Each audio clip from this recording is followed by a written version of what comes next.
Clara Newman was the mother of 2 children. She had a 16-year-old daughter, Bella, and a 9-year-old son, Andrew. It was 2 years ago that Clara's husband passed away, leaving her alone to raise 2 children in the busy city of Montgomery, Alabama. It was searching for a good job and a better place to live. The following summer, she successfully got a job as a nurse in the small town of Magnolia Springs. Magnolia Springs was a beautiful town. It was surrounded by luscious green forests all around. And the most breathtaking of all things the town was known for was the Magnolia River. Clara rented a 3-bedroom house just about 20 minutes away from the clinic where she got the job. Everything on the first day of moving in was obviously all out of place. Clara stirred up a pot of sloppy joe for dinner that night. Everyone was startled to a knock on the door. Clara furrowed her brows. Who could it be at 7 in the evening? Clara looked out the window and saw an elderly woman. She was a little taken aback at how she was dressed. The woman was a little hunched back and wore strange jewelry on her ears and neck, and had clothes that seemed to look like she tailored them herself. She was holding something in her hand. Clara opened the door. The elderly woman smiled and said, "Hello there, dear. I'm Mrs. Winkler. I live nearby. I saw you were new to the neighborhood and thought I'd come by to visit." The elderly woman peered over Clara's shoulder. "What beautiful children you have. I hope you didn't mind me stopping by. I came here to welcome you and give you this pumpkin pie I baked." "That is so kind of you. I'm Clara. Why don't you come in?" The elderly woman walked inside. "What a beautiful daughter you have. Mrs. Winkler, let me get you a chair." "That's all right, dear. I won't be staying long." Mrs. Winkler was nice and kind. She seemed to like Bella quite a lot. There wasn't a moment she couldn't stop praising Bella. Clara was delighted to have spent the evening with such a kind neighbor. The people of Magnolia Springs were nice. She was happy she moved here. Over the week, Clara decorated her new home. The kids got used to school and figured their way around the area. One morning, when Clara was heading to work, she walked by one of her neighbors watering their garden. "Hello there, I'm Mrs. Simon. You must be new here. I hope you like the neighborhood. How's everything going?" "Yes, I'm Clara. I recently moved here with my children. This town is lovely, but I still don't really know anyone around. The only neighbor I know is Mrs. Winkler. She came by my house the other day."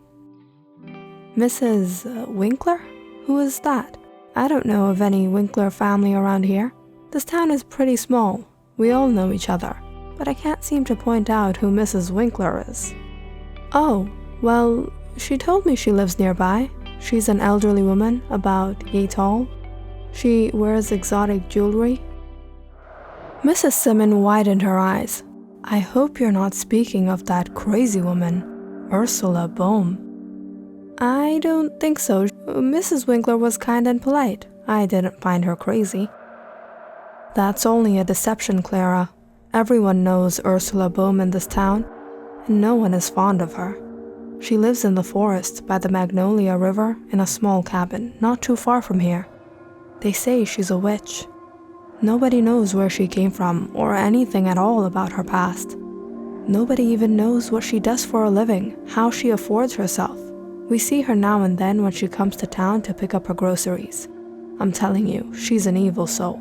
The word in town is that she brings evil omen to wherever she goes. I've witnessed it for myself. A few years ago, there was a couple here who had a baby. Ursula came to see the child. She praised the child greatly. But strangely, a few days later, the child fell ill and suddenly passed away. Then there was the time that Mr. Erickson brought home his wife from the hospital after 5 years. She was a cancer survivor. Ursula was seen roaming around the Ericksons' property just days before the woman took her last breath. I could tell you numerous occurrences over the years. It's like whenever something terrible happens, Ursula is always connected with it some way or the other. This old woman would be seen around that place before or after it occurs. Take my advice, Clara. You have young children. Keep them safe. Stay away from that old woman. Thanks for informing me, Mrs. Simmons. I'll look into the matter. You should come by sometime for some tea. I have to get going now. I'll be late for work. Clara found it quite frightening that everyone in town feared a so-called witch who lived nearby. But what was more nerve-wracking at the moment was the fact that she couldn't confirm who Mrs. Winkler was. Clara's day at work went by as usual. She came home around 6. Bella and Andrew were home already. How was your day, Bella? Cool. I met Mrs. Winkler when I got out of school today. I think she was waiting for me. Clara suddenly remembered what Mrs. Simmons had said. Worried, she asked, Really? What was she doing there? Did she talk to you? Hello, Mrs. Winkler. How are you? I'm doing well. How about you? Are you having any trouble living here? Nope, so far so good. Well, let me just tell you something for your own good then, child. These townspeople aren't actually as friendly as you suppose. They give me a hard time. These people have a bad tendency of blaming things on others when some calamity falls on them. They aren't good people. Try not to get too involved with anyone here. It will be better for you. Clara was shocked when she heard what Bella told her. Mrs. Simmons had guessed correctly. Mrs. Winkler was none other than Ursula Bohm. Numerous questions ran through Clara's mind. Was Ursula stalking her daughter? Why did she lie about her name? Clara strictly told her daughter.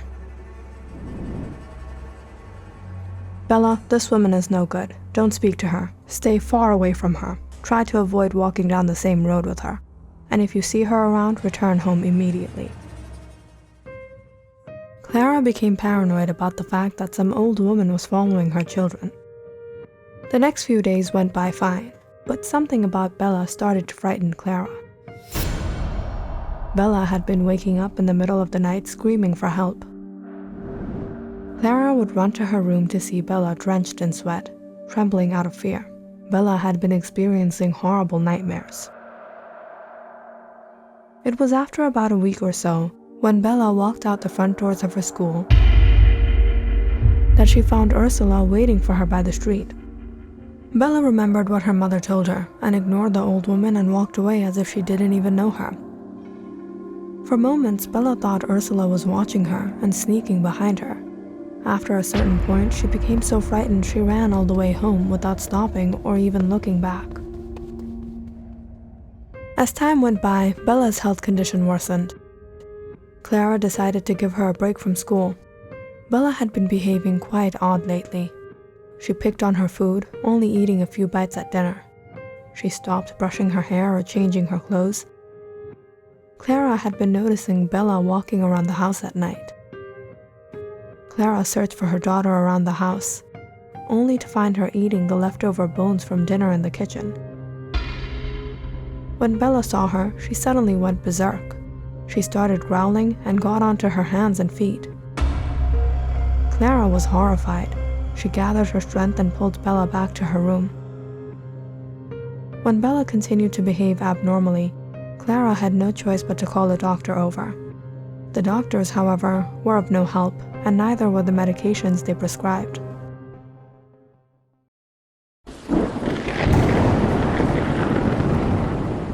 Things were going on like this, when one dark, stormy night,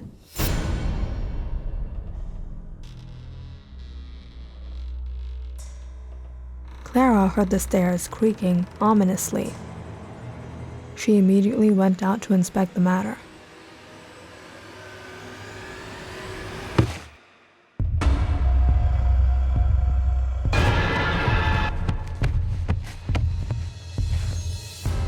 She was terrified to see her daughter crawling down the stairs, her hair covering her face, her arms twisted as if they had been dislocated. Clara ran to get her daughter. Bella was uncontrollable. Clara had to pour ice-cold water on her daughter to calm her down. She laid her daughter down on her bed and tucked her in. She waited for her to wake up.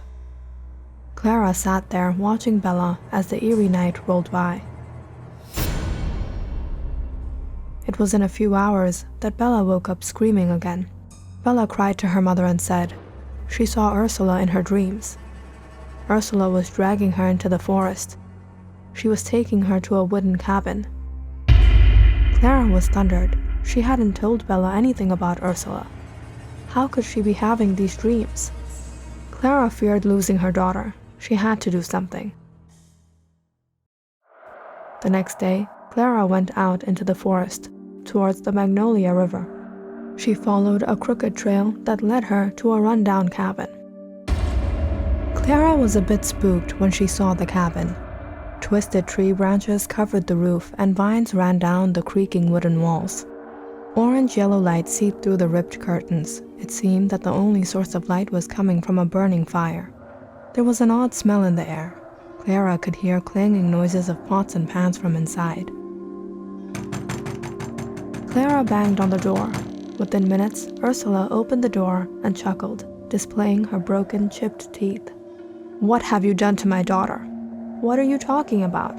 I'm just an old woman. What could I possibly do to your daughter?" "I know who you are, you liar. You're a wicked old woman." "Oh, so you've heard what the people say. Dear, I'm afraid they've poisoned you." Clara was infuriated. This old woman wouldn't answer anything she demanded to know. Ursula gave a creepy laugh and fiddled with her necklace. "No one has harmed me except you. I don't know what you want, but I'm warning you. If anything happens to my daughter." Clara returned home that night, hoping that the woman would back off of her family. Clara checked on her daughter. She was sleeping sound in her room. Clara went to bed. But her peace of mind was disturbed the following morning when she heard her neighbors yelling outside. "She's going to fall! She's going to fall!" Clara ran to check on Bella.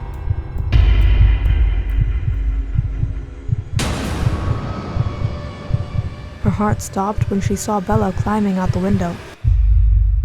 If Clara hadn't caught her, Bella would have been terribly injured. Bella's mental and physical state only worsened over the next few days. Clara was devastated. What could she do?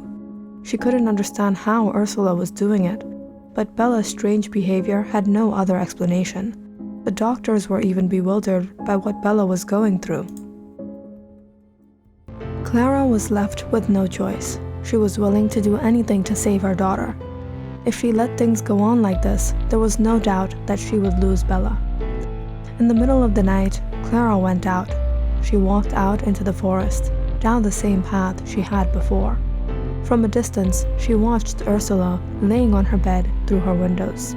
"Ursula, I warned you of your fate. If anything ever happened to my daughter, you know very well what they do to people like you." Clara turned around and wiped her tears. She ran back home, wanting to forget all that had happened. Clara took a deep breath and entered her house. "Mom, where did you go at this time? I'm hungry. Make me something to eat." Over the next few days, Bella finally started to recover. She was still having nightmares every now and then, but she regained her appetite and began socializing more. Clara sat on her couch with her daughter and her son beside her. Clara surfed the channels. She stopped on an interesting headline on the local news. It was just a few days ago that an age-old cabin in the forest by the Magnolia River had suddenly caught on fire. By the time the authorities had been informed, the cabin had been burnt down to the ground. Police say an old woman known as Ursula Bohm had passed away in the tragic event. Clara turned off the TV. She looked at her children and smiled in relief. She was happy this was finally over.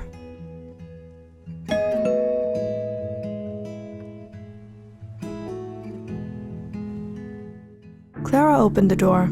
She furrowed her brows, not being able to recognize the man who stood on her porch. "Hello, is this the house of Bella Newman?" "Yes, how can I help you?" "You must be her mother." I'm Professor Henry Connery.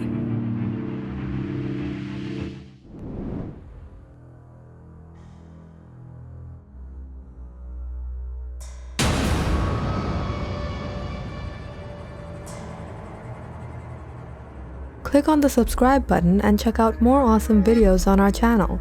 And don't forget to press the bell icon because you know it's interesting.